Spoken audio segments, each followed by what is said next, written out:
hafatra ao anaty fifaliana tanteraka andao tsika ity tanana mafy be ao an'Andriamanitra.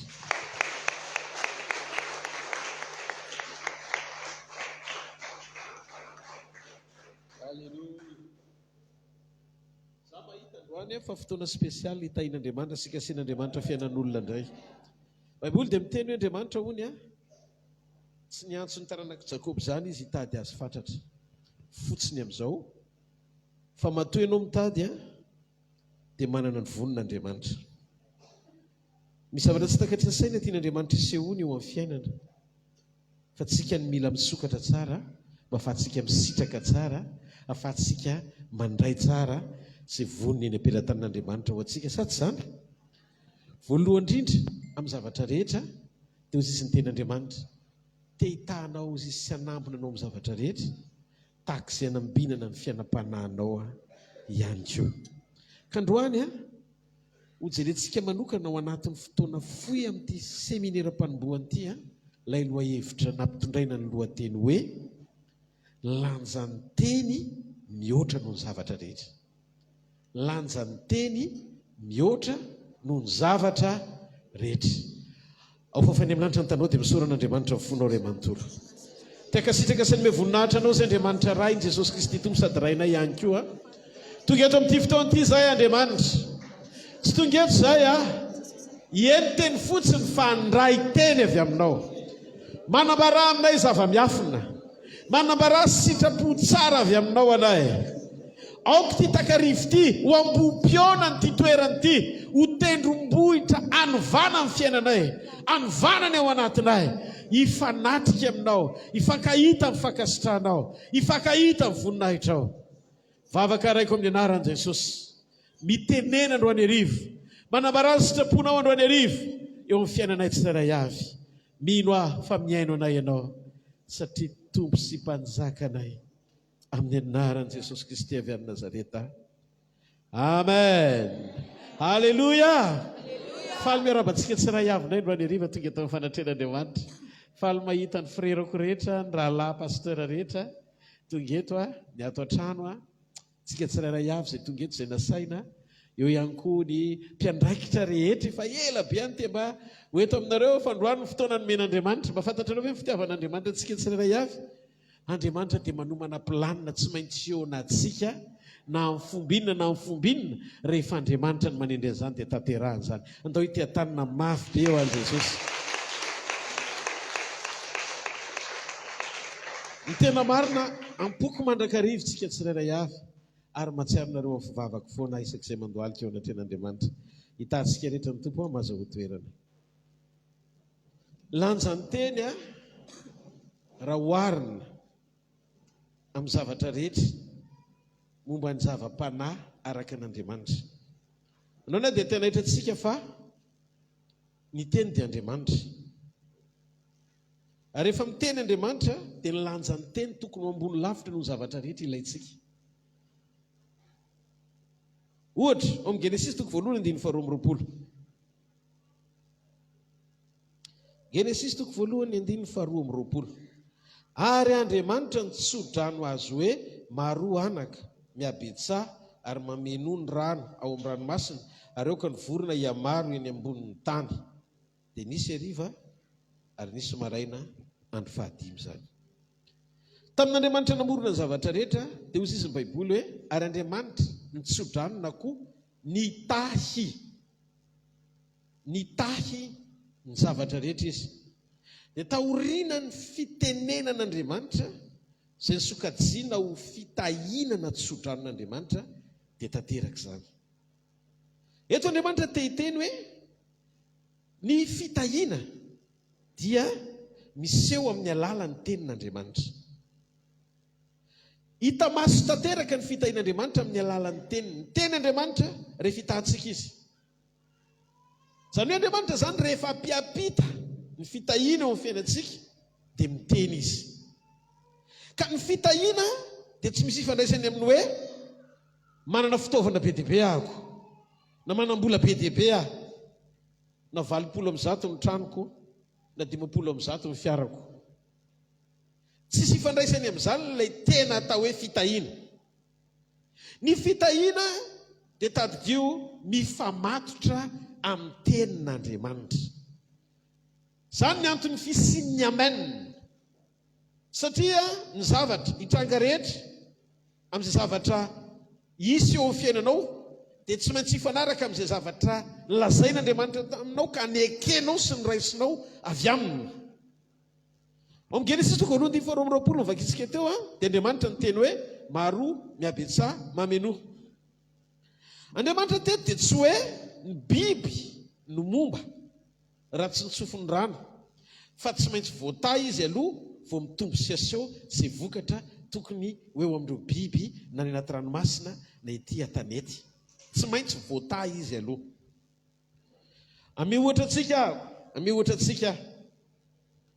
izay rehetra manana fiara akory na mahay mitondra fiara dia afaka mandehandeha n'aiza n'aiza, fa izay nomeny fanjakana lalana ihany no afaka mitondra fiara, permis. Azonareo ve le fipetraka ilay izy? Tsy hoe rehefa mahay mitondra tômôbila ianao dia hoentinao ilay fiaranao dia hoentinao mandehandeha amin'izay tianao aleha, fa tsy maintsy autorisé ianao, izay ny ilana permis, vao afaka mitondra an'ilay fiara any amin'izay toerana tianao hitondrana azy. Be dia be ny olona manana diplôma fa tsy hanasa. Maro ny olona tsara tarehy fa tsy manambady. Tsy vitsy ny olona mety hoe nanambady indray fa tsy mananjanaka. Inona ny antony? Ny marina tsy hoe ianao ny tsy mety, fa mila autorisation ny zavatra rehetra. Ary ny autorisation amarina ny zavatra tian'Andriamanitra atao na efa tomombana aza ny zavatra rehetra, dia izay le atao hoe fitahian'Andriamanitra. Ny tena fitahiana dia tsy zavatra ilainao, fa ny tena fitahiana dia izay teny voarainao. Tsy maharetehaka ao an'Andriamanitra, tsy maharetehaka ao an'Andriamanitra. Enoy ity fanoaran'ity, enoy ity fanoaran'ity, enoy tsara ity fanoaran'ity, fa hitantsika Andriamanitra androany hariva. Hitanareo, izay no mahatsara ny teny marina. Ny teny marina tsy mampanantena anao zavatra efa misy, fa ny teny marina mitondro anao hifandray amin'ny zavatra efa misy mba ho tonga réalité azonao iainana. Zava-misy azonao iainana. Toy izy Jesosy, mba diso hevitra anareo izy dia ny tsy fahafantaranareo ny sitrapon'Andriamanitra na ny tenin'Andriamanitra. Ny olona afaka misaina amin'izay tiany isainana, fa tsy ny fisainan'ny olona akory no midika hoe ohatr'izay koa ny fisainan'Andriamanitra. Ny fomba fijerin'Andriamanitra dia mihoatra sy ambony lavitra no fomba fijerintsika. Izay mahatonga ny tompo milaza, ny fihevitra tsy fihevitrareo, ary lalanareo kosa tsy mba lalako Jehovah. Za mahalala ny hevitra hieverana anareo, izay hevitra tsy hitondra loza fa fiadanana, anananareo farany feno fanantenana. Ka Andriamanitra rehefa miteny maneho ny heviny, ary Andriamanitra rehefa maneho ny heviny tsy le zavatra mahamaiky anao androany, fa le omega ny fiainanao rahabitso. Izay no mahatonga antsika tsy mamaritra ny fahombiazantsika amin'ny zavatra iainantsika androany, fa mahatonga antsika miramirana ny andalam-pahasarotana aza ny zavatra trehany, satria tsika mananatoka sy fahatokiana ao anaty fefa niteny tamintsika Andriamanitra. Ny olona afaky ny faly farany eto ambonin'ny tany ary anam-pahasambarana eto amin'ity tany fandalovana ity dia tsy izay olona manan-javatra maro, fa izay olona nitahian'Andriamanitra. Halleloja! Mety efa zanak'Andriamanitra isika, mety efa nanao izay azontsika natao, fa tsy nety nahita vokatra mihitsy koa indraindray. Ngamba mahay be diplôma, kanefa tsy mety mahita asa mihitsy. Tsara tarehy fa tsy manambady indray fa tsy niteraka. Ny marina tsy hoe ianao tsy mety mihitsy, fa mila autorisé ianao anatina tsodrano, fitahiana, izay le hoe nitahy azy Andriamanitra. Midika teny Hebreo dia mazava be mihitsy le hoe tsodrano, hoe nitahy azy Andriamanitra. Tena avy amin'Andriamanitra atonga antsika isy fiantraikany eo amin'izay toerana misy atsika sy amin'izay tontolo ananantsika ao aminy no atao hoe fitahian'Andriamanitra. ao Genesis toko voalohany 7:20 eo ambany kely eo ihany. Rehefa nitsodran'ny olona indray Andriamanitra dia zao no nataony. Ary Andriamanitra nitsodranao azy hoe maharoa fara, miabetsah, mameno ny tany, mampanimpo azy ary manjaka amin'ny hazan-drano eo amin'ny ranomasina sy ny voromanidina sy ny biby rehetra izay mihetsika ambonin'ny danitra. Ireo tsara ny ten'Andriamanitra, ny ampirona ny olombelona. Ny amin'ny biby sy ny zavatra hita eto ambonin'ny tany dia natsodrany hoe miamaroa, io zany mitovy, miamaroa, mitomboa dia mameno. Fa ny olombelona nampian'Andriamanitra zavatra anankiroa, mampanimpoa dia manjaka. Dia hiditra kely tsika hoe inona ny fiantraikan'le, inona ny natonga an'Andriamanitra. Rehefa niresaka tamin'ny biby sy ny zavaboary izy dia niteny fotsiny hoe miamaroa, mameno dia mitombo hatreo. Fa tsy niteny Andriamanitra hoe mampanimpo sy manjaka. Fa inona ny mahasamihafa ny olona amin'ny voary rehetra. Hitanareo ny zavatra tiako tongavana anatin'ilay izy dia zao: Andriamanitra dia mitaha ny voary mifanaraka amin'ny anjara voatendriny. Destin na ny destiny ozy izy ny anglisy. Rehefa nitsodrano Andriamanitra ny olona dia nitaha ny olona, dia nampiany teny roa goavana be, mampanimpo sy manjaka. Ka ny teny rehetra izay nitahian'Andriamanitra ny voary dia ho amin'ny tanjony ny anjara voatendry mahasamihafa azy tsirairay avy. Andriamanitra zany dia mampifamatotra, do tena zavaitra, mampifamatotra ny anjara voatendry na ny destin-ny olona amin'ny teny izay nolazain'Andriamanitra tamina nitahian'Andriamanitra azy. Ny marina, ny zavatra rehetra dia efa nataon'Andriamanitra vonona daholo. Efa nataon'Andriamanitra vonona daholo ny zavatra rehetra. Fa zao ny autorisation no ilainao azahoana lalana ahafahan'ny olona misitraka ny zavatra efa nataony. Hitanareo, be dia be ny fitahiana tsy hitan'ny masosika ao an-danitra ao, izay fitahim-panahy ny fiantsoan'Andriamanitra anazy. Ary ireo rehetra ireo dia efa vonona ho antsika tsirairay avy amin'ny fotoanany avokoa. Tovy amen. Fa zao mahatonga le izy hitan'ny masosika tsy mifankahita ianao sy le zava-misy, satria ny problema antsika tsy mandray tenim-pahamarinana avy amin'Andriamanitra. Teny marina ny ilainao, zay ny tsodrany mpitahian'Andriamanitra zay. Zay ny tonga anao autorisé hisitraka le izy. Andriamanitra zany nametraka planina ara-paminaniana eo amin'ny fiainantsika. Zay no mahatonga azy miteny, satria tsy olona na avy amin'ny olona zany fa avy amin'Andriamanitra tenany mihitsiny.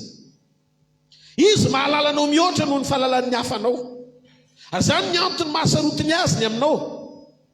Tiany akatony teniny ianao, fa tsy hainy feo afo ny taonanao hiala amin'ny sitrapon'Andriamanitra sy ny tenin'Andriamanitra ary ny antom-piasiana izay tena namoron'Andriamanitra anao eto ambonin'ny tany. Andriamanitra tiako ho fantatsika, tsy hoe raha mijery antsika izy, fa ilay mahita antsika izy. Andriamanitra tsy hoe mijery anao fotsiny, fa Andriamanitra mahita anao mihitsy izy. Zany ny antony rehefa miteny izy dia tanteraka ny zavatra lazainy, satria rehefa mijery anao Andriamanitra tsy hoe mijery maso anao fotsiny, mijerijery hitako ianao, fa Andriamanitra mahita anao izy, mahafantatra anao. Dia tsika zany rehefa anantona an'Andriamanitra mila manana an'izao fo zao ao amin'ny sekoly ny finoana. Rehefa tonga ianao anantona an'Andriamanitra dia mila manana an'izao fomba fijery zao ao anatinao. Voalohany anantona an'Andriamanitra ianao, lay tompon'ny fiainanao sy mahafantatra ny mombanao, na ary anao ary manana teny vonona mbola tsy renao ao aminy, efa nilazainy fa ho tanterahany ary azo antoka fa tsy maintsy ho tanteraka zany na inona herim-panoherana rehetra tia mifavalo andravananao dia tsy ho ambininy eo izirio ny fahamarinan'Andriamanitra mihoatra no feo hafa rehetra. Tsy mare tia karangao an'Andriamanitra. Alleluia.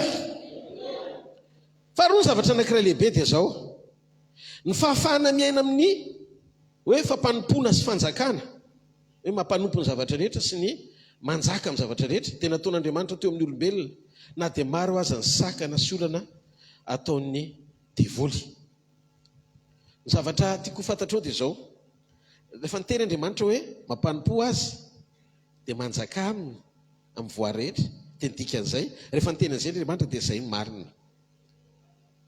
Za zao mahita amin'ny faraparan'ity taona ity hijoro Andriamanitra amaly siaino anao amin'ireo tranga rehetra mety natonga anao mbola tsy niaina ny voninahitr'Andriamanitra hatramin'izay. Ka ny fitahiana dia fisitrahana ny zavatra efa vita nataon'Andriamanitra mifanaraka amin'ilay teny voaray nekenao sy nakatoavinao. Averiko, ny fitahiana dia fitondran'Andriamanitra ny zavatra tsy hitan'ny masonao fa efa misy. Efa misy ilay izy. Mahafantatrareo efa ny zavatra tsy hita maso misy lavitra no zavatra hita maso. Zay no mahatonga ny sekoly finoana tsy mametraka an'ilay za tsy mino raha tsy mahita. Ny fahitana ilaina sy takian'Andriamanitra aminao dia zao ny fitokianao amin'ny alalan'ny fahitanao ny zavatra tsy hita maso nefa misy ao amin'Andriamanitra. Inona amin'ny zavatra hita maso ny tsy miainga atao amin'ny tontolo tsy hita maso, fa ny lateny ny tondra azy eo amin'ny tontolo hita maso dia mitsanga zany. Noho izany ny zavatra ilainao dia tsy miankina amin'ny fifantohanao amin'ny zavatra hitanao, fa miankina amin'ny fifantohanao amin'ny zavatra nolazain'Andriamanitra taminao. Ny lanja ny tenin'Andriamanitra dia ambony lavitra noho ny valim-bavaka rehetra izay ilainao avy aminy. Somary diaka ao an'Andriamanitra. Izay no mahatonga antsika ao amin'ny sekoly ho finoana mametraka ny asy ny tenin'Andriamanitra ho ambony sy mihoatra lavitra no zavatra rehetra ilaintsika avy aminy. Aza vela ampitototo anao izay zavatra ilainao mbola tsy hitany masonao. Mandana mikarakara ny communion misy eo aminao sy Andriamanitra. Toe-po, toe-panahy, fijoroana. Jaonina 15:7 raha miray amiko ianareo ka mitoetra ao anatinareo ny teniko dia angatao izay tianareo na inona na inona fa ho azonareo zany. Misy zavatra ny ohatra mitady hampatahotra zany hita maso, mampiororo zany. Nandray ianao tena tsy mahita toratra amin'ny ala mety varinareo, fa za zao hatramin'izao mbola tsy mipika amin'ny masoko. Maly ariva mandra-patonga ny androany tsy mipika io maso fa io mbola misokatra io. Tonga dia tonga eto dia mitondra teny, tonga dia hoe mba hitokana vavaka indray fa misy zavatra tokony entina mambavaka be dia be, dia tsy mahita tory ianao satria ianao rehefa mitondra mambavaka tena ao anatin'ny fonao fa tsy hoe alasa fay fotsiny atao vavaka, fa tena miteny sy miresaka amin'Andriamanitra ianao ary mila mananantoka ianao fa ilay tompon'ny aina, tompon'ny fiainana, tompon'ny zavatra rehetra no antononao. Ary rehefa mandohalika ianao tsy mila sitraka amin'ny olona hoe olona ve nilanao fitisa Andriamanitra sa mila sitraka amin'ny olona ianao, fa raha mila sitraka amin'ny olona ianao sy mpanompon'Andriamanitra koa. Galatiana 2:7. Lanja ny teny dia ambony lavitra noho ny zavatra rehetra. Zao nataon'Andriamanitra voalohany, namorona aloha izy.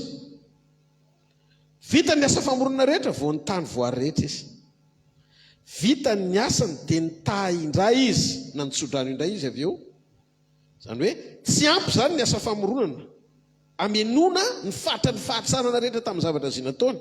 Na dia efa nilaza azy izy hoe arita ny fahatsara indrindra zany, fa manana talenta sy feno hery, afaka tena hoe manan-tsaina sy matsiro ny olona anankiray, afaka manan-karena sy tsara tarehy, fa mila zavatra hafa mihoatra nora ho hita amin'ny maso ireo izy sy ireo zavatra vita matsara amin'ny fiainan'ireo. Mila tenin'Andriamanitra izy. Mampiavaka antsika amin'ny zavatra rehetra sy ny manodidina antsika ny fahafahantsika miaina mandray sy misitraka izay zavatra lazain'Andriamanitra amintsika. Misy zavatra zany nataon'Andriamanitra mihoatra noho famoronana, ary io dia mitondra ny olony amin'ny dingana hafa mihitsy satria maneho sy mampiavaka antsika ny fisian' io zavatra anankiray io. Io le manokatra varavaranao anao raha toka mikatona ho an'ny hafa zany. Io le mahatonga anao ho hita any amin'ny toerana tsy mbola hitan'ny olona hafa mihitsy fa toerana tian'Andriamanitra hidécouvrir hoe ianao no mahita azy voalohany. Io ny fototra ahafahanao manangana sy manao zavatra tena mihoatra hatrany amin'ny fahatsarana amin'izay fisehoan'Andriamanitra mbola tsisy nahita fa tian'Andriamanitra hisehoana amin'ny alalanao. Io ny tena ilaina satria ambony ny diplôma, ny fahalalana rehetra sy ny fahatsapana rehetra, ary misy eo amin'ny fiainana ny zavatra misy rehetra eo amin'ny fiainana ambony ny fifandraisanao amin'ny arena sy ny vokatra tianao hita ara-pahasalamana amin'ny zavatra tsinona io, fa io le atao hoe tenim-pitahiana avy amin'Andriamanitra. Oabola 2:22 ny fitahiany Jehova no mampanankarena ary tsy azo ny fisasarana ampiny zany. Oabola 2:22. Ny tsodranona ny fitahian'Andriamanitra dia manome antsika alalana hisitraka. Zany hoe manome antsika autorisation isitraka ny tsodrano amin'izay zavatra efa nataon'Andriamanitra ho antsika. Tsy afaka ny miaina sy misitraka fahatsarana zany tsika raha tsy mandray tena avy amin'Andriamanitra ka miaina amin'izany. Tamin'Andriamanitra namorona ny biby ve tsy efa nanao sy nampisy fitaovam-pananana tao amin'ilay biby mba ahafahan'ilay biby miteraka na manatody na hitombo. Efa vita daholo ny zavatra rehetra, fa mila ny ten'Andriamanitra vao mety ny zavatra rehetra. Zany hoe misy zavatra efa tomomba anao fa tsy nampianao ten'Andriamanitra zay mahatonga ilay tsy mamokatra. Misy zavatra tsy azonao, asa nazonao ny zavatra teneniko. Eno tsara ilay izy, efa tao amin'ny biby ny taovam-pananahana. Biby complet efa vita, fa tsy maintsy ny ten'Andriamanitra hoe maharoa amin'izay, mamenoa, miabetsaha, vao nety ny zavatra rehetra. Ka ny fahatomombana ny zavatra rehetra tsy midika hoe efa mety ny zavatra rehetra, satria misy ny zavatra rehetra. Fosy izy Andriamanitra, ny fisiany zavatra rehetra tsisy tenin'Andriamanitra dia fisiana mitovy amin'ny tsy misy, satria tsy miasa ny zavatra rehetra raha tsy miandry topo avy amin'ny teny tsy lazain'Andriamanitra. Efa complet, afaka manatodiny akoho, fa ny andro hoe maroa, mitombo, mameno.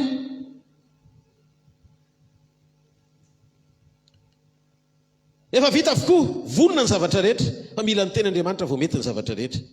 Zany no antony tsy tokisantsika amin'ny zavatra rehetra, fa ifikirantsika amin'ny tenin'Andriamanitra. Misy zavatra tsara. Tsika tsy nantsona ifikitra amin'ny fananantsika ny zavatra rehetra, fa nantsonitsika ifikitra amin'ny fananantsika tenin'Andriamanitra. Satria na vonona aza ny zavatra rehetra, ny andro teny vao tonga fahavokarana. No zany ny ilainao tsy zavatra rehetra.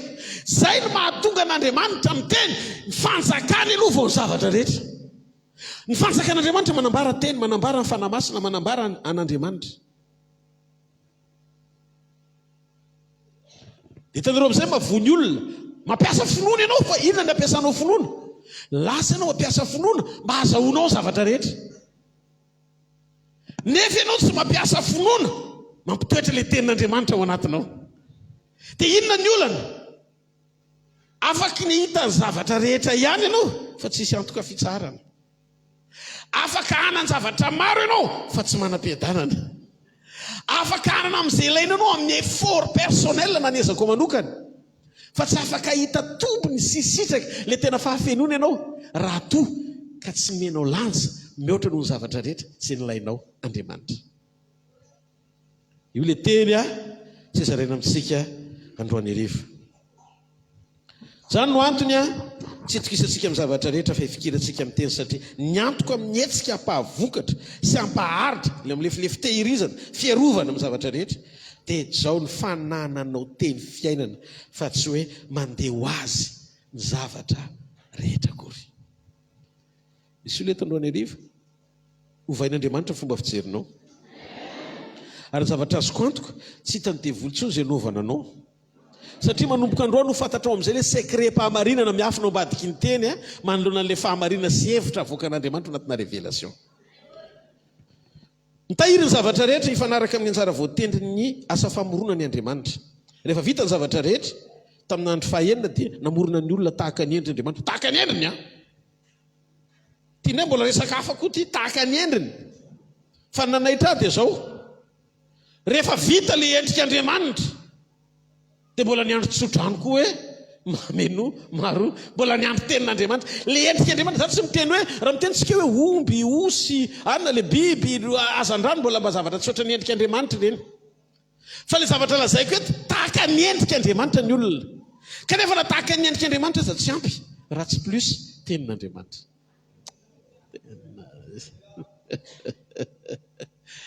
Kitsika zany mila olony teny, tia teny, miainy teny, miondana teny, matory miaraka amin'ny teny, fa tsy vakiny teny. Tsy vakiny teny fotsiny. Ianao rehefa tia teny dia mihinana teny, dia mihinana Andriamanitra, miaina Andriamanitra, hovaina Andriamanitra.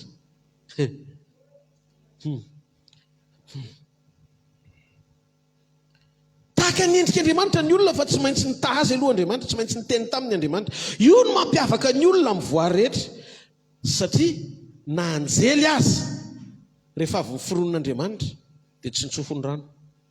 Vakio ny Baiboly fa tsisy anjely nitsofon'Andriamanitra rano zany. Olona no nitsofon'Andriamanitra rano rehefa vitany. Kenao zany nitombona anao eo amin'ny fiainana. Olona tsy mandeha gona, tsy misy tsodrano ianao. Olona voata ianao. Sady ny olona voata zany mitondra teny velona ao anaty, mandehandeha mamaky ny fiainana. Ary mampahomby anao sy ampahery anao le herin'le teny miasa ao anatinao fa tsy miankina amin'ny apetsahan'ny zavatra anananao.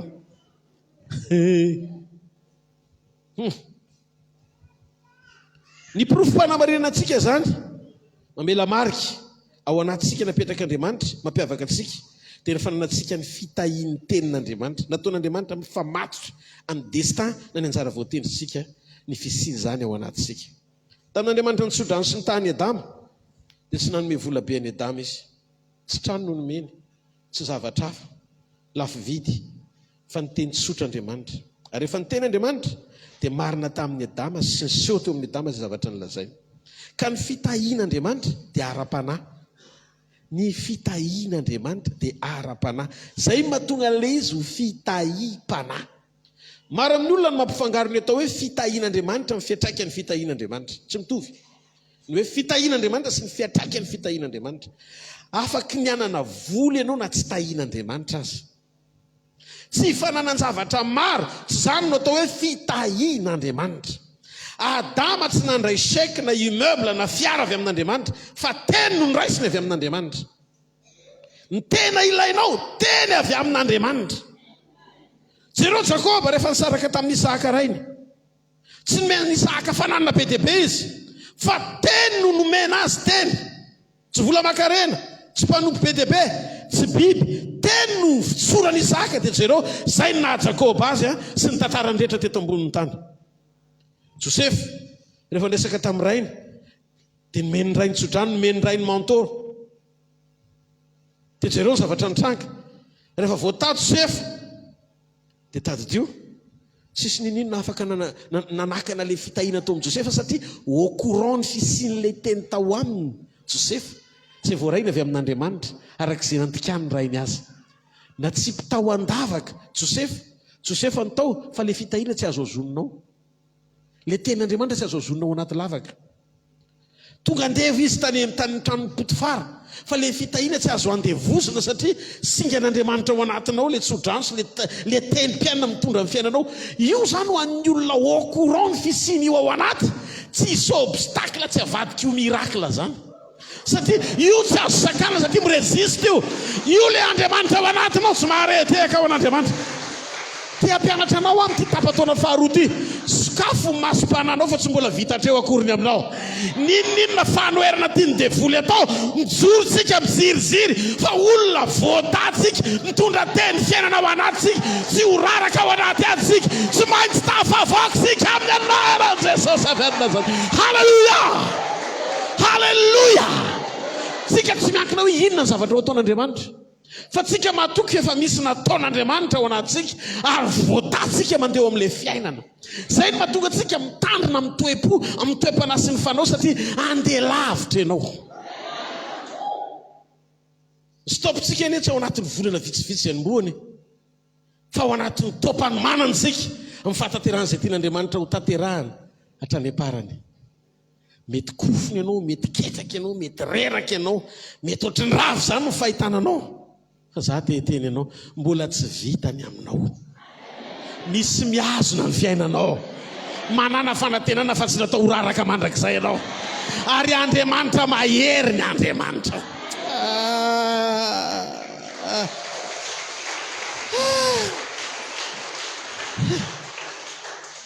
Tsy afaka nandevozina tao an-tranon'ny Potifara le teny mpitahiana. Dia tsodrano le tenin'Andriamanitra. Tsy afaka nazonina tao am-ponjy Joseph satria ny fitahian'Andriamanitra tao aminy dia tsy azo gadraina, tsy azo sakanana. Mifankahita fotsiny ianao sy le teny mpitahiana dia ampy le izy. Rehefa tandremanao le teny dia mitandrina amin'ny fiainanao koa le teny. rehefa velanao le teny asa dia manosika anao izy amin'izay fahamarina tiany hitondrana. Ianao mety mieritreritra hoe eto ny fiafarako fotsiny le teny za tsy eto zany ka. Satria le teny iny matovy tsorana natao hitranga le izy. Dia izay mifanohatra amin'iny toeran'le teny na tsy voatohatra ao azy.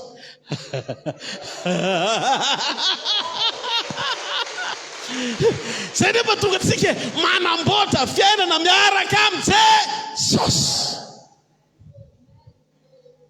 Tsy mora le izy.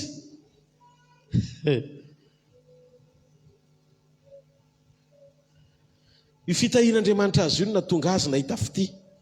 Nanjary lasa farao kely tany Egypte. Ahoana moa? Ianao Hebreo. Hebreo ianao. Tonga tany Egypte. Lasa Premier ministre. Tsy niasa tamin'i Joseph en code de la nationalité.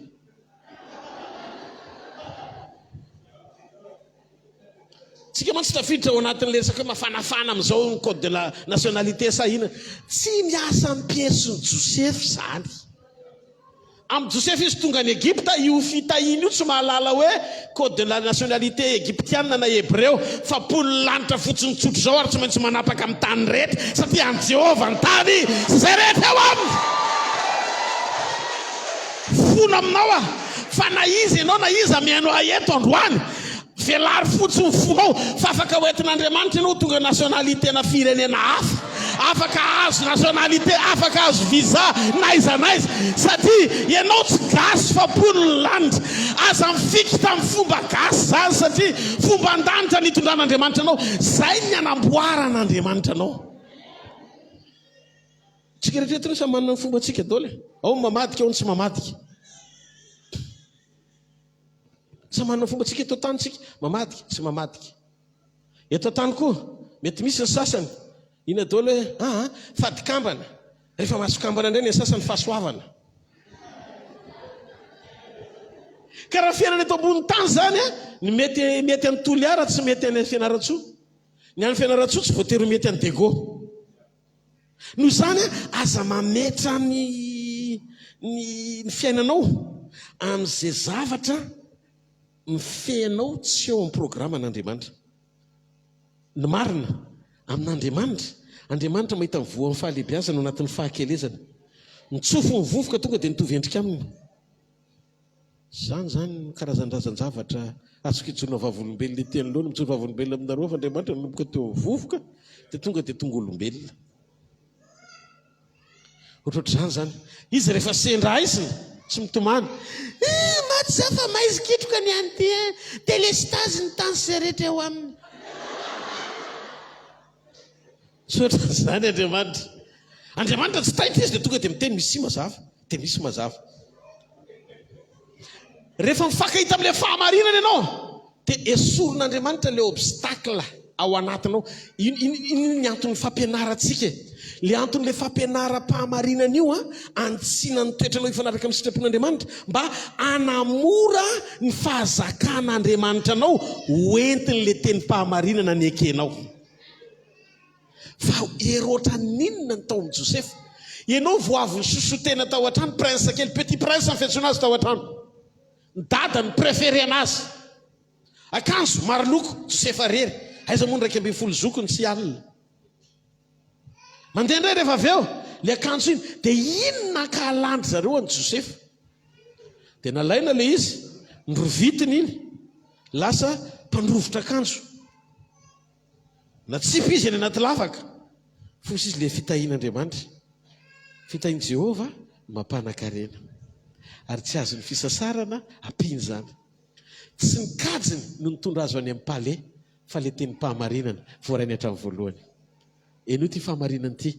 Naiza misy ianao, le tsodrano teny mpitahiana voarainao hatramin'ny voalohany iny, tehirizo hatramin'ny farany. Fa zao, ny anjaranao io tsara lavitra no le tianao elonana.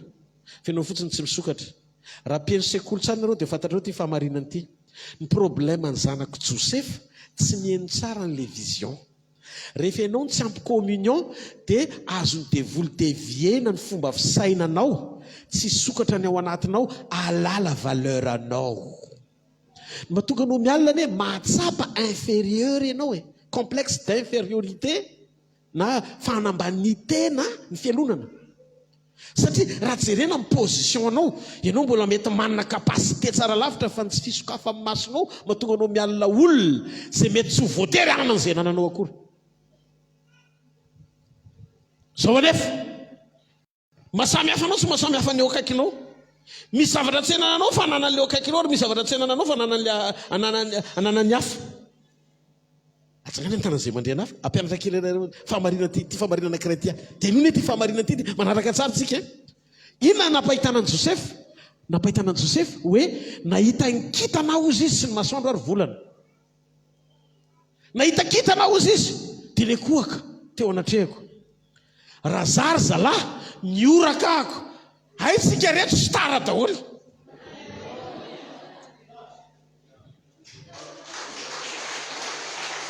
Oetiko mandendeha mihitsy micro ty. Halleluja. Hay tsika rehetra stara daholo. Tokony zany mba nijereny le rony. Fa ny problemany varina izy nijery an'le nahastarany Joseph dia adino le mahastara azy. Fangamo Jesosy miteraka avy amin'ny taranaka Joseph, avy amin'ny taranaka Joda. Ay star Joda.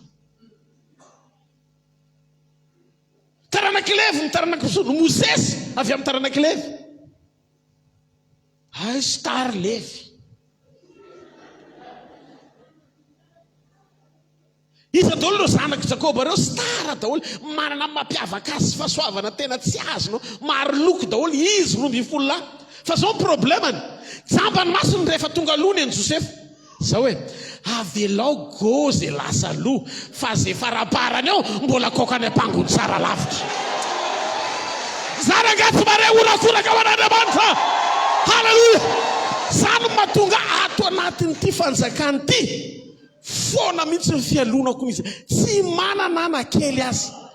Tsofoko rano ary ianao andeha lavitra sy mihoatra noho izay tondran'Andriamanitra amin'ny anaran'i Jesosy avy amin'ny Nazareta. Ny antony misy zavatra ao anatinao tsy voatery ananako. Mety eo amin'ny fetrako le hitanao dia ohatran'ny tsiritra ianao hoe efa milay be Rodolphe zany, mety izany. Fa le ao anatinao mbola tsara lavitra noho io. Ka fotsiny masom-pananao fa aza variana mijery zay fahombiazana hitondran'ny hafa, fa ny fomba hitondrany ianao rehefa avy eo mbola mihoatra lavitra io e. Mihoatra lavitra io. Tsy mareteka ao an'Andriamanitra. Hitany Joseph, wow, ekohaka milaza an'izay rehetra. Marina. Fa amin'iny ianao natao ekohaka amin'ilay fisehoan'Andriamanitra tao amin'ny Joseph dia maneke ekohaka amin'iny amin'ny problema. Zay zany, waa Jesosy avitra zany zay matona nasehonao. Fa Joseph any amonjy an'ity fa misy fireneny ity any amin'izay tianao hitondrana anazy. Dia miaramba mifaly hoe bon, lasa ny nono rôle amin'iny. Azafady aloha le fomba fiteniko. Ohatra mivantambantana kely. Seny rôle amin'iny. Seny ampiasain'Andriamanitra amin'iny. Fa raha tonga koa Joda voaka avy amin'ny Joda Jesosy, ny taranaka Joseph koa ny ekohaka tamin'i Jesosy daholo. Ka le fiankofana tsy ho an'ny olona fa ho an'Andriamanitra sy ny fahasoavany ao anatin'ny olona. Tsara nga tsy mahareteka ao an'Andriamanitra. Tsy mahareteka ao an'Andriamanitra. Sy no le olona fa ianao mila mahazaka mba mitehaka ny hafa ianao amin'izay fomba isehoan'Andriamanitra eo amin'ny fiainany. Fa eo amin'ny fiainanao misy zavatra tsara lavitra tokony ho tiafana koa amin'ny fotoana isehoana izy. Meloha amin'ny farany taona mivavaka ary mitsodro ano mba avoaka an'Andriamanitra daholo. Zay miafina ao anatiny tsirairay avy, ampahomby ianao, ampandeha lavitra anao, anovan'Andriamanitra ny tantaram-piainanao, ampitsimbadia-n'Andriamanitra ny zavatra rehetra. Orakoraka mafy eo an'Andriamanitra. Halleluja. Halleluja. Zany hoe zany.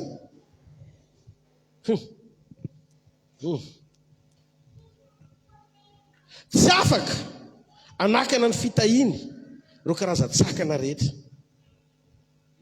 Ny teny voarantsika tsy voatery hitovy. Ny toerana, ny fanoheran'ny rehetra amin'izay zavatra mety mitranga. Ny asany devoly mety mamingapingana anao eny an-dalana. Tsy afaka ny hafaty ny fitahian'Andriamanitra ao anatinao zany. Le fitahina ao anatinao tsy mahalala code de la nationalité. Teny velona le ao anatinao. Ary tiako azonao tsara ny lanjan'ny teny velona iray. ohatran' Esau sy Jakoba, mba fantatra hoe fa maninona Esau tiany Jakoba, fa rehefa nisy teny votsitra lasa ny Jakoba, lasa te hamono ny Jakoba Esau, satria fantatra Esau lanja ny teny velona anankiray rehefa milatsaka sy mipetraka an'izany. Io lanitra sy kitana ary tany rehetra hitanao io dia vokatry le teny daholo. Misy kitana eny amin'ny habakabaka dia nisy. Ary ny zavatra mahavariana, Andriamanitra nangoron'Andriamanitra teo amin'ny toerana iray daholo izy. Vakiny Genesis toko voalohany, misy masoandro dia ny toerana anankiray daholo, dia niraisin'Andriamanitra olo izy dia napetany. Ty eto, ty ary. Reto zany tanana mametaka masoandro zany ny mihazona amin'ny fiainanao. Nefa ianao mibanjana masoandro dia jamba amin'ny masonao. Tsy mahavita mandray io satria mamahy be, ohatran'iza loatra zany firetan'ny tanan'Andriamanitra nametraka amin'ny masoandro, nefa tsy mahay tanana hoe amay. Hitako ny laforina fanaina impitsona ny sadraka sy petsaka sy Abednego rehefa tao ilay zanak'Andriamanitra tao hoe Jesosy. Rehetra Jesosy tsy hoe aiza fa eo amin'ny fiainanao izy, tsy hoe aiza fa ao anatinao izy. Ary amin'ny alalan'ny communion ozy izy hoe mombanao mandrakariva ambara-patonga ny fataperana zao tontolo zao.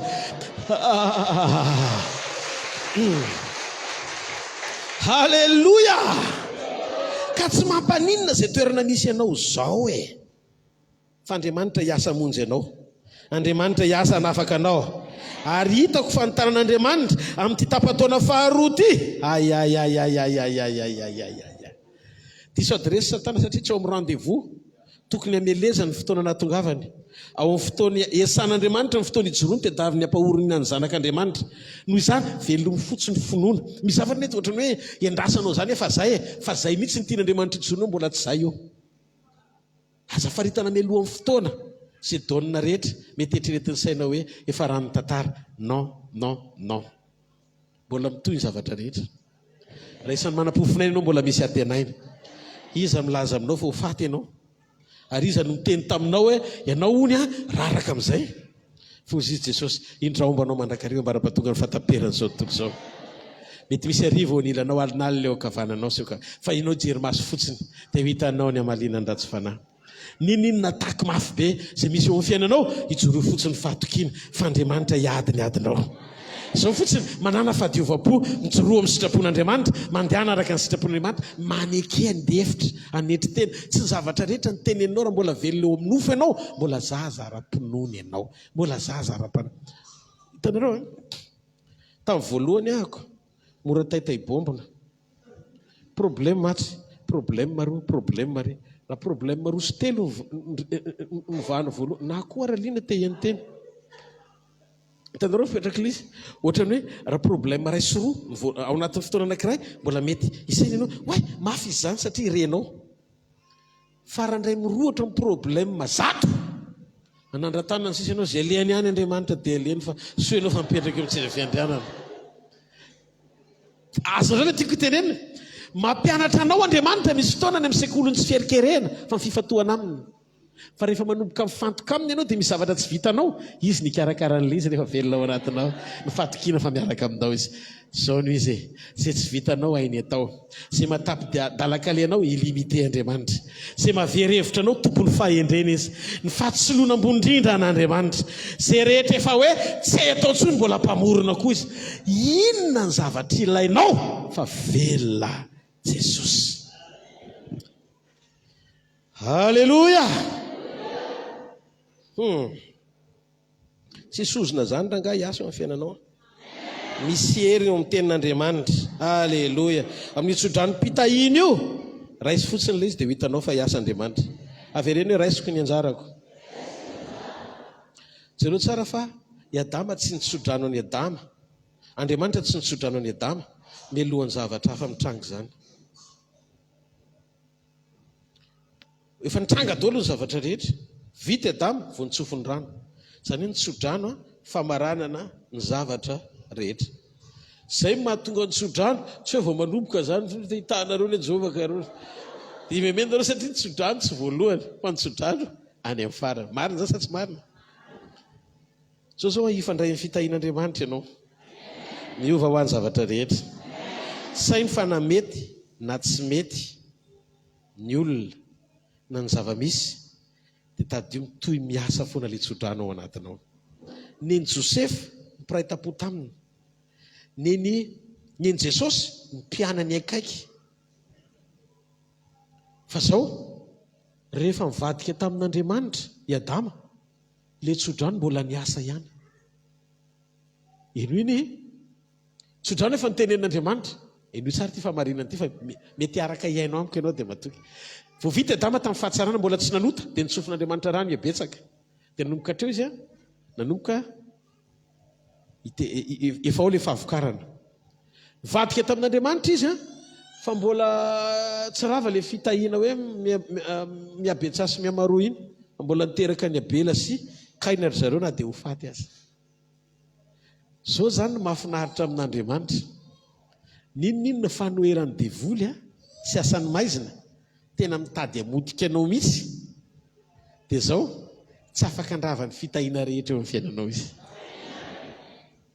Na amin'ny fotoana azy mety mahararaka anao dia mbola misy fitahiana tsy very fa azon'Andriamanitra ihany. Zay no Andriamanitra be fitiavana azy. Andao ity tanana maveo an'Andriamanitra. Marina zany. Tsy nisy sika sinareo raha tsy voatsodrano i Adama.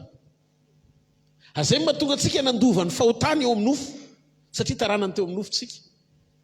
Fa zao tonga Jesosy hamonjy antsika ara-panahy mba hahatonga antsika io zanak'Andriamanitra feno voninahitra ao aminy. Tamin'Andriamanitra niodiny Adama dia zao Andriamanitra tsy nanozona ny Adama sy Eva, fa Andriamanitra nanozona ny tany sy mena rano. Vakio tsara amin'ny Baiboly Genesis 3:7. Dikan'izay noforonony ianao io ho tahiny. Nomboka androany lavo ny problema nozona rehetrarehetra, lavo ny fahararana fa tsy natao anao zany. Reo fampahoriana fitsosina mitambatra aza ekena, lavo ny aretina, lavo ny zavatra rehetra, mitsangana aza manaiky fotsiny angina ao anatin'ny tanga. Velomy le afon-dabozikely fa zao efa manakaiky raha vao vitanao mandroso eo aloha kely eo fa misy essence. Fa raha ohatra ka ianao tady ohatrany efa mitady tsy lopolopo le izy dia tsy te handroso ianao dia tsy ahitany fidedadedany ianao. Fa raha mandroso ianao mitondra le afo kely iny hoentinao le afo kely, fandona amin'le essence amin'izay le izy tsy hisy hevitra fa tonga dia motro an-tanàna. Motro an-tanàna. Tenenino akaikinao mila mandroso tsara ianao hoe tia tenin'Andriamanitra, tsy andevozo ny valim-bavaka, tsy ny zavatra ilainao aloha, fa ny teny ekenao zava-dehibe. Zay le fahamarinana hoe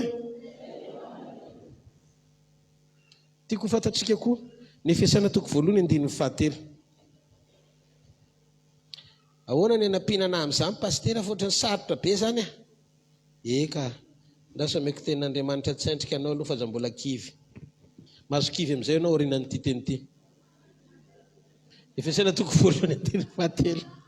Hoy izy ny tenin'Andriamanitra, isaorana anie Andriamanitra rainy Jesosy Kristy tompontsika, zay nitahantsika tao amin'ny Kristy amin'ny fitahipana rehetra any an-danitra, araka ny fidianany antsika tao aminy fony tsy mbola ary ho fanorenana izao tontolo izao mba ho masina sady tsy misy tsiny eo anatreny. Zao zany lesona namen'Andriamanitra anaka anatin'ny verset fa tsy haiko anareo fa ny zaka hitako anatin'izy io zao.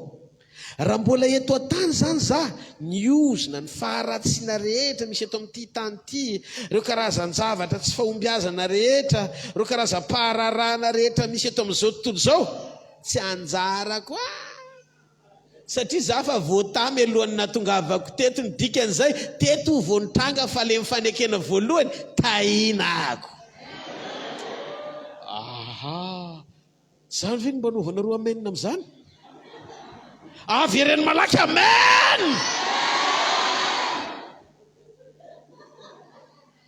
Le zany tsy resaka foana. Efesana 1:7-8. Maninona? Mety misy manakana anao eto tany, mety misy asany devoly, mety misy fampahoriana aretina, fa zao talohan'ny fandrenana zao tontolo zao ianao nefa voata, noho izany tsy anjaranao zany. sakana rehetra misy tompony tany dia natao tsy ho fefaranao satria zay nendoanao ihany no amaritra amin'ny fefaranao satria Andriamanitra no alfa anao ary izy no omega anao. Manonona fa maro ijoro vavolombelona melohan'ny Desambra. Afaka tamin'ny faharatsiana be deaibe, fahadalana, toe-potsi mendrika, ireo karazana fahagagana tsy voarainao hatramin'izay manomboka hitsanga amin'izay, aneo faneom-pamantaran'Andriamanitra, anafaka Andriamanitra ny antony satria voata ianao. Zay le vokatry ny fitahian'Andriamanitra. Tiako fantatsika aloha fa ny devoly afaka manome vola, devoly afaka manome fitaovana, satria izao tontolo izao dia mitoetra eo tanan'ilay ratsy. Fa tsy zany natao hoe fitahian'Andriamanitra. Tsy fitahian'Andriamanitra ny fiantsonany ireny. Makanesa anao Dubai fa ohatran'ny lanitra kely zany ny Dubai rehefa jerena, fa tsy kristianina any ao. Tsy kristianina. Io zany afaka tsy kristianina fa Dubaian. Marina zavatra teneniko sa tsy marina? Eka. Fa inona le atao hoe fitahiana? Ny fitahiana tsy hoe rehefa miravaka zavatra be deaibe anao na manana mihoatra hoe nitahiny zay, raha vao ny zavatra mampirehare anao dia tsy voatahy anao. Andriamanitra rery no afaka mitahany olona. Adama tsy nanota fa nila tsodrano, nila nitahiny izy. Dikan'izay fitahiana na tomomba na redena mbola tsy sokajino fitahiana zany. Efa vita ny zavatra rehetra tsara tarehibe Adama fa mbola tsy fitahiana zany. Fa rehefa vita Adama vao nandray fitahiana izy rehefa nitsofin'Andriamanitra rano izy. Ary Andriamanitra zany dia mitaha mandrakariva. Rehefa nanota Adama dia mbola tao ihany le izy. Ny bibilava sy ny tany no nozon'Andriamanitra aloha. Dia tonga le taranaka nefa tao anatin'le fiodinana. Dia zao ny devoly tsy afaka andrava ny totalité ampitahianao zany. Jabeza ohatra, inona ny zavatra nitranga teo amin'ny fiainan'ny Jabeza? Jabeza dia tsy niova anarana. Fa rehefa nitady an'Andriamanitra izy ka voata dia tsy mila niova anarana izy, nefa niova ny fiainana. Ka ny fitahian Jehovah dia mahatonga fiovam-piainana ho an'ny Jabeza tsy mila miova anarana ohatran'ny Abrahama sy Jakoba. Misy zany fanovam-piainana tanteraka eo amin'ny fiainan'ny olona mandray teny-pitahiana tsy mila miova anarana. Fa tsy hoe mba voanao io ny anaranao mihitsy ny ratsy fa mila hovaina. Mety possible Andriamanitra mitaky fiovana anarana ho an'olona arak'izay tenen'Andriamanitra satria ka teo amin'ny Jakoba sy i Abrahama zay. Fa zany efa te-hiteny aminao koa. Fa tsy voatery ho zay Jabeza, orony reniny raha niteraka azy zany ny dikany anarana, fa tsy niova ny anarany, fa lasa anarana vilona anankiray ao amin'ny Jabeza, amin'ny tanànan'ny Jabeza. Fa naninona lasa vilona anankiray? Rehefa nitady an'i Jehovah izy dia nifaran'Andriamanitra ny fanitrana dia nitahy azy Andriamanitra. Dikany hoe nitahy azy Andriamanitra, nanokatra lalana ho azy Andriamanitra. Ahoana le fanokafan-dalana? Le fanokafan-dalana tsy faritana amin'ny abetsahany zavatra ananana, fa ny fahafahan'ny Jabeza misitraka ny zavatra rehetra ilainy ara-potoana. Amen. Ny fitahian'Andriamanitra dia mahatonga fiovam-piainana ho an'ny Jabeza. Tsy mila niova anarana. Ary ny fitahian'Andriamanitra sy ny tsodran'Andriamanitra dia mahatonga anao tsy voatery hiova anarana fa tsy maintsy miova fiainana. Tsy maintsy miova le fiainana na tsy miova ara le anarana. Ka ny hoe voatahy ianao dia manomboka miova ny matematika sy ny sekoly misy anao amin'izay. Tsy renao any amin'izany fiainana atao hoe voatahy zany, tsy misy soustraction fa addition foana. Any addition lalovana fa multiplication efa ratsy. Tsara gatsy marety eka ho an'Andriamanitra. Halleluja. Fa ny zavatra tena loharanony zany rehetrarehetra zany dia ianao tena mahay be mihitsy ny kajy matematika ny division ty mizara. Tsy marety eka ho an'Andriamanitra. Tiako ho fantatsika fa raha zavatra mbola azonao isaina dia mbola tsy tafiditra ao anatin'le tao hoe fitahian'Andriamanitra anao, raha zavatra azo isaina. Dia ahoana moa fipetraka ilay izy? Jesosy zao ohatra moa tsisy ninino zany izy fa olona voatahy izy. Satria amin'ny fotoana mikisana olona tsomy 5,000 na tsy manana trano atoriana azy izy voki-dolo reo miraha avy eo.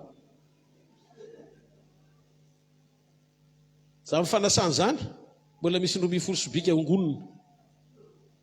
Zava-doza ho an'ny devoly mihitsy. Fatongavany Jesosy mitoerana anankiray miainga amin'ny tsy misy nefa raha avy amin'ny fivoriana voky daholo indray tanàna. Rehefa makany amin'ny Jesosy ianao na makany amin'ny Abrahama tsisy sakafo afeny any ambany fandriana zany. Hoe tonga amin'ny vahiny dia afeno daholo sakafo reo. Fa na vilia iray aza dia fampizarana. Dia ny Abrahama raha olona mipetraka eny ambany hazo terabity teny andahiditra tantrano ihinana. Olona tsara fo tia mizara. Zany ny ray ny fitahiana ho amin'ny firenena maro zany Abrahama zany. Toetra ilay izy. Ka ny fitahiana toetra. Toe-po ilay izy. Connecté amin'ny toe-po Andriamanitra. Fa tsy mijery olona Andriamanitra. Jery fijoroana Andriamanitra. Alléluia. Ny addition io fanomboana ilay plus io. Fa multiplication ny fanohizana izy ampitomboana, fampitomboana. Zay koa ny tsodrano azy anao mitombo. Ny tena olona mahatsapa fa voata dia tsy tena miraiki-po na voafatotry ny filany zany na fitaovana. Ny ahalalana fa ao anatinao ny fitahiana Andriamanitra dia tsy miraiki-po ianao amin'ny materiel. Zay zany fahatsapana tena kaiky indrindra. Tsara ka voata. Alohan'ny tenenana aloha. Zao toetra fo. Mbola miraikitra ve? Ny anaranao ve rakoto matity? Dia aza miteny voata zany raha mbola be tity. Satria matahotra ny foana zany. Fa ny olona manana fitahiana Andriamanitra tsy azo sakanana ny fizarana. Ary mpizara mahatsiravina. Na tsinana izy dia tsy mampanina azy fa mavita izy.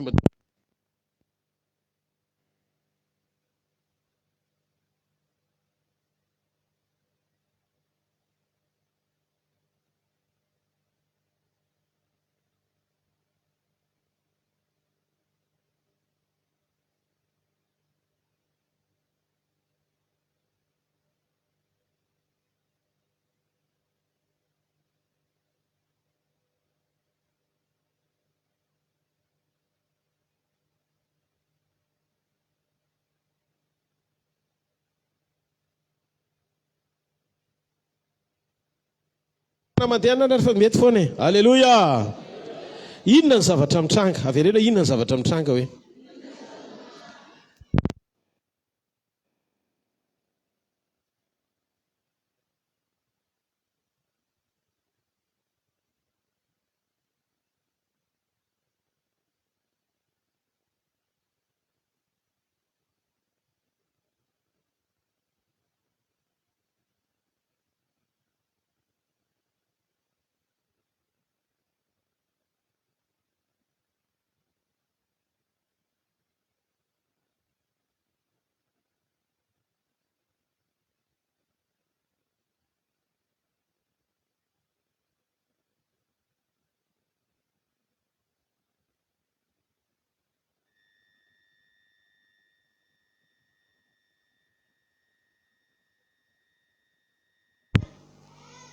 Dia hoy izy hoe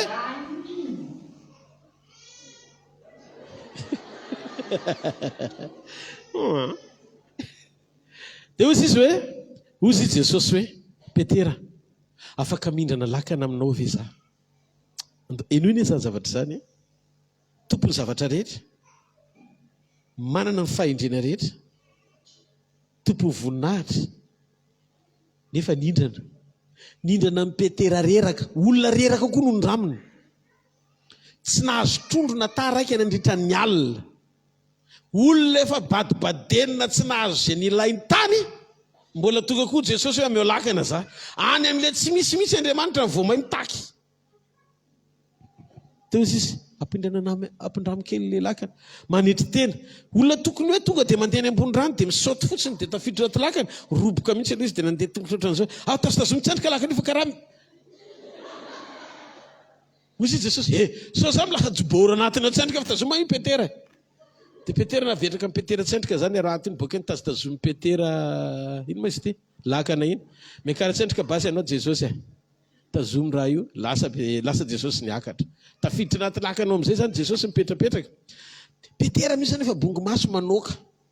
Anatin'ny sain'i Petera efa miteny hoe rangaty koa be resaka eto za io fa reraka tsy nahazo ninina rangonankaly za fa dieny andeha atory fa raha maksa za io izy amin'io zany manonoka foana Petera vita dia Jesosy miteny sambatra madio po tsisy miditra amin'ny lohan'i Petera zay sambatra fahasambaranareo azy zany fa naka tsisy trondro taraiky ozy amin'izay Jesosy vita ny resaka Petera ampitiro ampovoany kely le lakana raha mety azafady ok ary atsipazo le ratonao na tsipy le rato za professionnely fa raha zaka teneninao zay eka io atoroko anao tsendrika anatin'ny jeriny zany trondro vao mahita aloka anam-panarato tonga dia tsy hitanao milefa jiaby reo satria hitany masoandro amin'ny atoandro zay mahatonga anay mandeha amin'ny aly anao midinainty maniraka anakay tsy pazo raha ty fa zao ok raha amin'ny expérience anao tsy mpanarato tsy mpanao nininina za mbola lombolobonao maheno io fa noho ny teninao lombolobonakay ndraiky raha zay fa aleo atsipiko foana basy arato ty dia hitantsika eo kabariny zany zaka zany hoe mitranga ny ankitiny sa tsisy nalefa ny Petera raha iny fio inona ny zavatra nitranga oleo dia nitsoka le trondro tonga dia niazakazaka daholo nefa alohan'ny hafatesany nakao amin'le arato satria nahoana mijoro teo ampovoan'le arato iny le teny io le antom-pisiny nambarany trondro iny fa ndaontsika andeha any rango zay sora amin'ny Petera manao karaha ty milefa trondro satria fa zatra mahita anazy io ndraiky laolo-mpamono iny fa izy Petera zany tonga Jesosy tonga anatin'ny lakana io ao nambarany trondro reo alohan'ny hafatesany masiko za te hita amin'ny mpamorona anakay dikan'izay échappetsika jiaby tsy milefa fa lasa tonga dia miditra anatin'ny arato sitrany mba mipelipelika kely vao masitsika mahita sora anazy alohan'ny hafatesantsika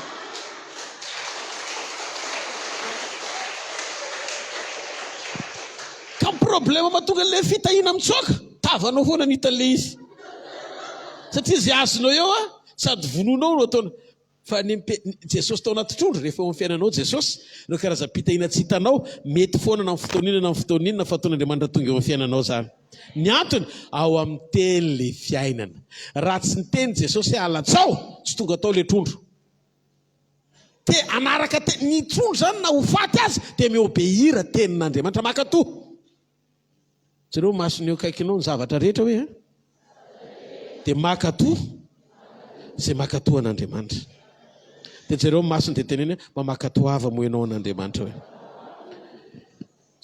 zao hoe popoy tsara ny soka zao fantatra ianao fa aomby be amin'ity taon'ity hoe sandry zany ndray tsisy resaka hoe teneny tsisy resaka zany tena ataovy ampinoana tsara tsisy resaka zany hoe fa ianao tena ho tahin'Andriamanitra ianao hoe fa zao hoe raha tianao hoe ny zavatra rehetra anaraka anao dia ataovy azo antoka fa ao aminao Jesosy dia mifampiresaka nareo hoe fakahity nareo ary makato zay lazainy ianao zao ny zavatra nisy tamin'ny Jesosy nefa androany tanaty lakana tsondray Jesosy fa taizy izy teny ambony rano ary amin'io mandeha le tafitra Jesosy ambony rano nambarany Tomasy leroa karakory io misy fantôme matoto aya ma misy olo mandeha ambony rano fa fantôme io ok nambarany Jesosy aza matahotra anao fa za tsy fantôme hoa za Jesosy za nambarany Petera zao raha anao amin'ny ankitiny io zay le baiboly mazanga raha kabary tena izy lazainao zany anao amin'ny ankitiny io antsova za manantona anao Jesosy ambia voaka avy any Petera tamin'ny voalohany fantôme Jesosy fa rehefa nandeha teny ambony rano Petera tena tsy fantôme io ka misy zavatra tsy mampino ary zay le hitranga amin'ny alohan'ny farany taona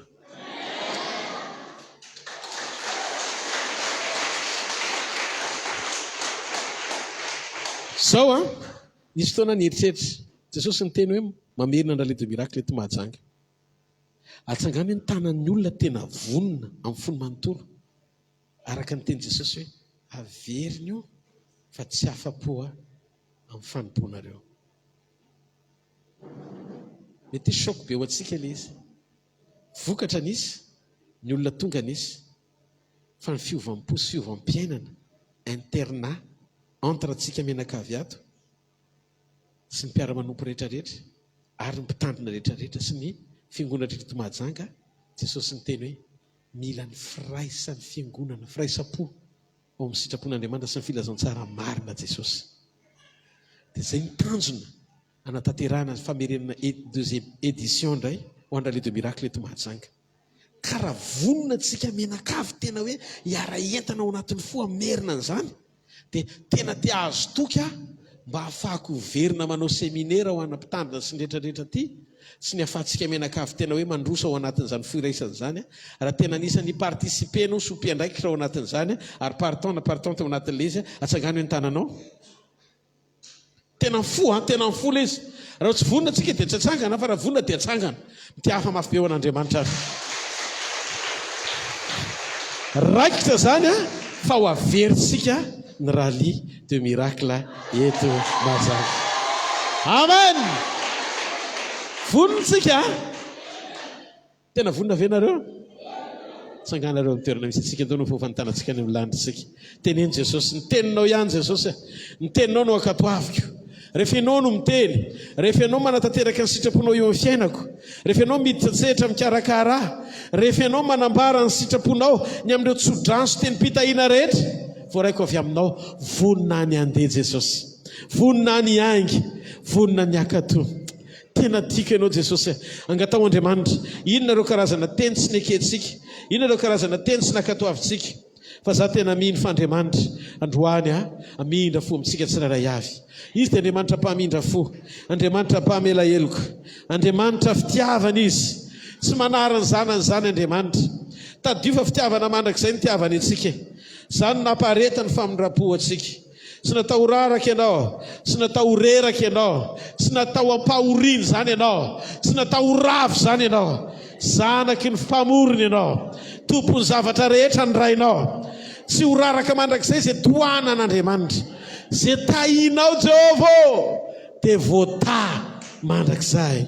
Dia oka ny tsiray avy eto amin'ity efitra ity androany, anapatsapana ny alalan'izany fahasoavana zany, izany fahatsarana zany, amin'ny anaran'i Jesosy Kristy avy any Nazareta.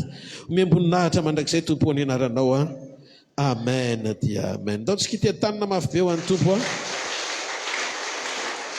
miangavy ianareo azo toerana vetivety irotsika ny filazana sy ny fanatitra dia aorinan'izay mandrositsika amin'ny vavaka manokana sy ny tsodrano aorinan'izay.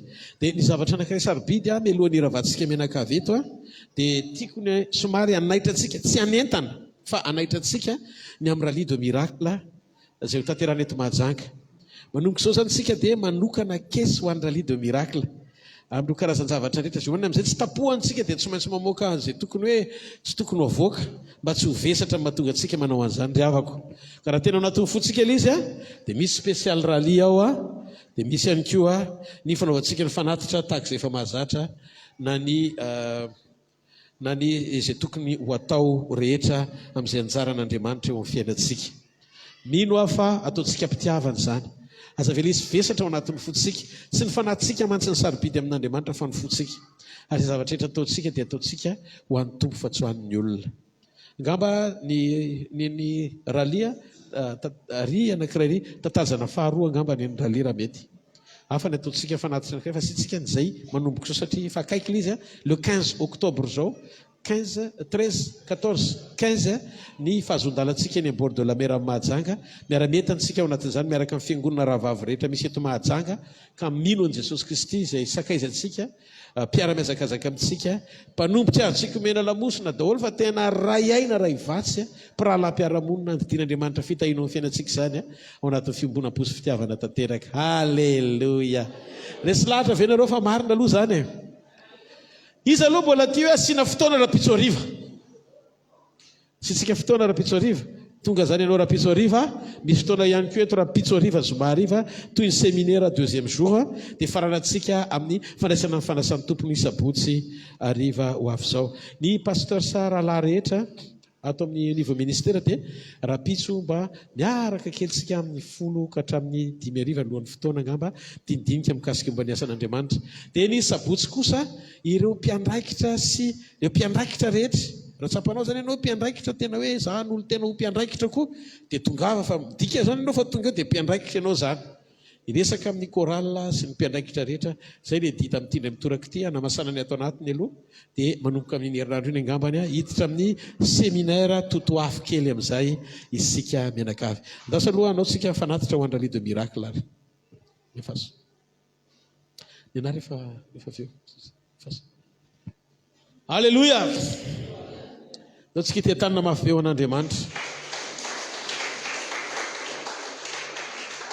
misy filazana ve tompoko manao filazana kely ary aloha dia avy eo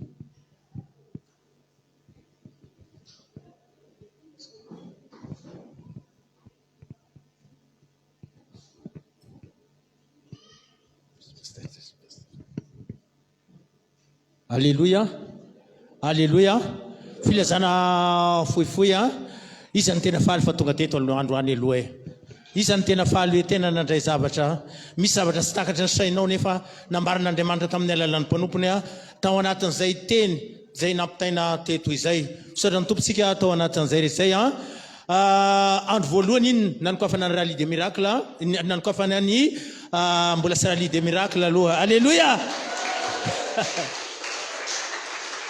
andro voalohany nanokafana ny séminaire 3 andro le izy fa fanokafana androany mbola mitoy izy io rampiso zany amin'ny 10 ora ariva ny fotoanantsika eto ihany koa zany tsika amin'ny 10 ora ariva rampiso tommy namana misy olona mbola sinary mbola sy mahafantatra any apafantaro izy fa fahasoavana lehibe no raisitsika eto ao anatin'io 3 andro dia sy hofihintsika samyrery zany fahasoavana zany andao ifampizarasika zany ilazao ny namana ilazao ny havana ny manodidina misy olona mangetaeta any mba mangetaeta tahaka ny hoe andray tahaka an'izay nyraisinao teo zay apafantaro izy ireo ilazao izy ireo fa mbola misy 2 andro na dia mbola sy tonga ary izy na dia mbola sy tonga izy androany tadio sara fa mbola sy tara raha rampiso izy ny tonga raha rampiso izy ny tonga dia mbola sy azo lazaina hoe tara izy ao anaty zany ka ilazao izy mba sy ho diso anjara mba sy ho veranjara ao anatin'izay fahasoavana rehetra efa isitratsika eto amin'ity toerana ity rampiso zany ny fotoanantsika amin'ny 10 ora ariva no fotoanantsika eto ao anatin'izay fotoana izay sotra ny tompontsika tao anatin'izay rehetra izay desika mbola misy filazana zay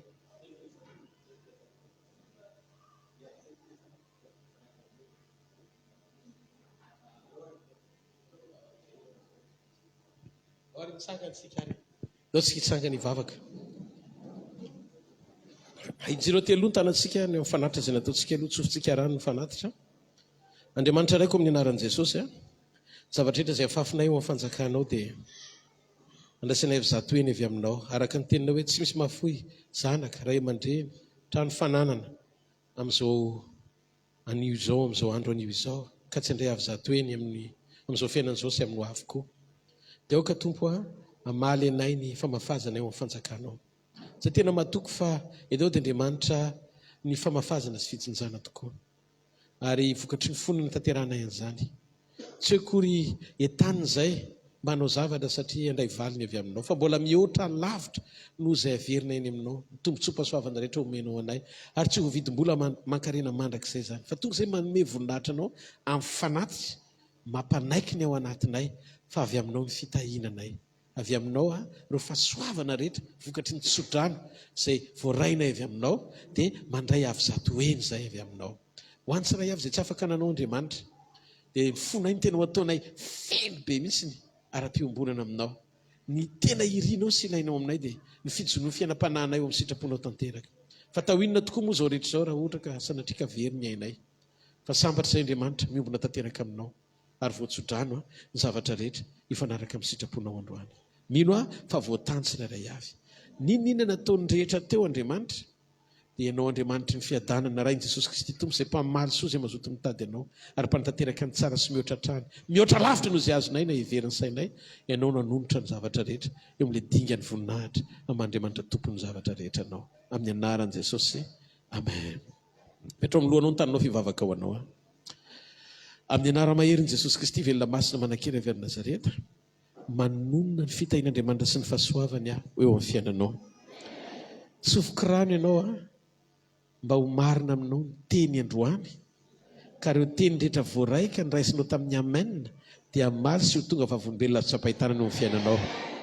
Mandana amin'ny anaran'i Jesosy fa salama ianao fa tsy marary, matanjaka ianao fa tsy malemy zany, mahery ianao fa tsy osy zany.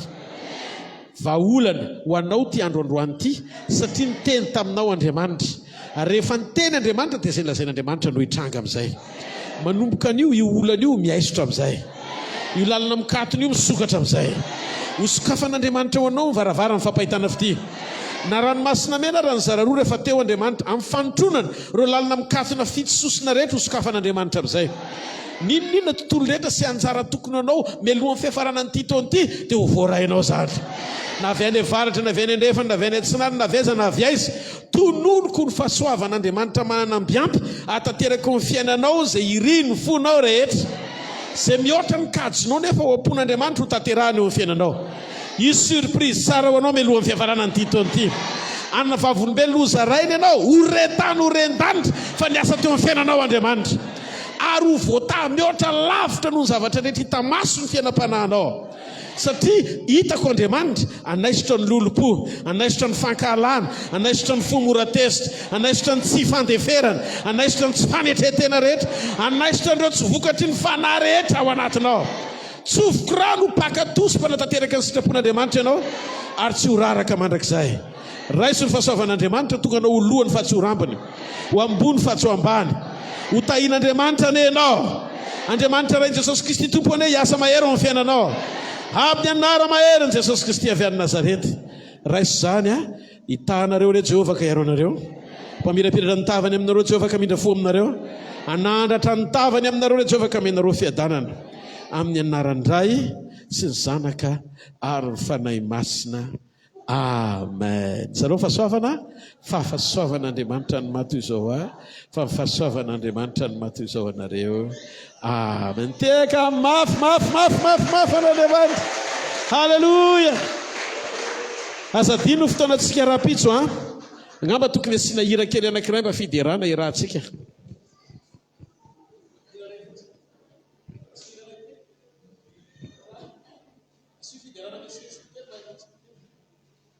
Halleluja. Tonga dia lefa saloha dia tombo koa re. Isa, roa, telo. Mandeha ve sa efa jiro ve? Groupe.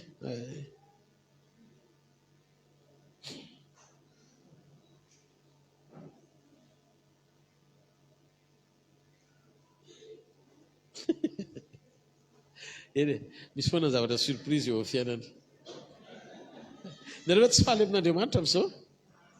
Ohatra misy zavatra mafaly be zany tsy hay hoe inona ilay izy. Misy zavatra tsy voatery ho takatry ny kajitsika fa men'Andriamanitra fifaliantsika. Halleluja. Tena tsy fantatrareo fa faly be mahita anareo. Ary tena faniriko be mihitsy ny taty amin'ny tombo fa ela be fa zao vao men'Andriamanitra ny opportunité zany. Zany ny antony hiderantsika an'Andriamanitra, ndao aritsika hideran'ny tompo hoe iza mpidera hoe tonga dia mba miakatra kely ary lefasa.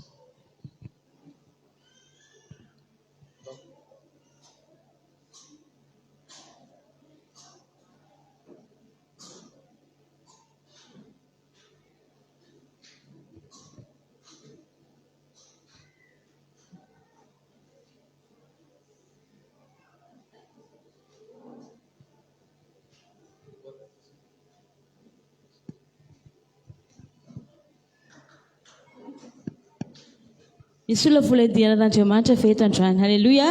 Tika izy vonakoraka mafy ho an' Jesosy. Halleluja.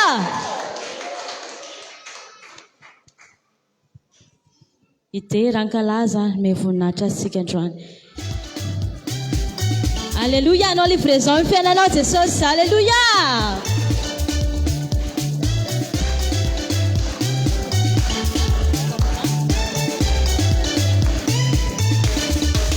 Nianzunadreyanao mainatraminy fakane nibanjonadreyanao sekatsyombiatraminy lakane nisakaizanadreyanao ena makitafony solution nitrondronadreyanao banky foibe nanao livraison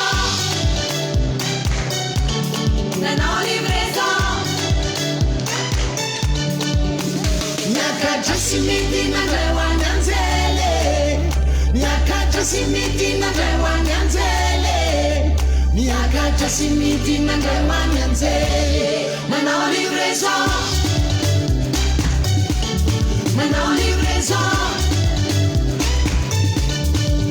nanzaiko malinaminao nivoalanitramizao nivoare